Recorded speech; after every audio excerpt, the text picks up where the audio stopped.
Thank you for watching Everyday Culture. Don't forget to subscribe.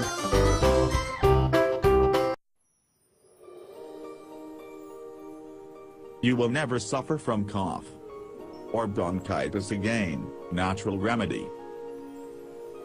Unfortunately, it is that time of the year when almost all of us become more prone to bronchitis and cough, which occur as a result of bacterial and viral infections. Usually, the respiratory system is affected, and it takes a lot of time for a complete recovery. Will never suffer cough bronchitis natural remedy child.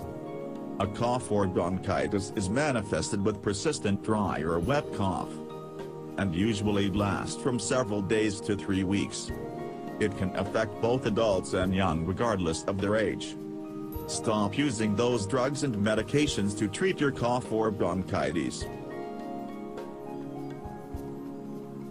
We will present you an incredible remedy, which is not only completely natural, but is extremely effective. Just follow the instructions.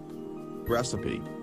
Needed ingredients: 250 milliliters milk, 1 tablespoon butter, 1 tablespoon honey, 1/4 teaspoon baking soda, 1 egg yolk. Directions. First, you should boil the milk and let it cool for a while. Add the butter and the honey and make sure to stir well. Then, add the baking soda and the egg yolk and stir well again. Your remedy is ready. Take this remedy for 5 days before going to bed in order to get the best results. Excellent natural remedy for expelling phlegm. Needed ingredients: 2 tablespoons olive oil, 2 tablespoons lemon juice, 1 tablespoon honey, 2 tablespoons water. Mix all the ingredients and consume this remedy 2 times a day, half in the morning and half in the evening.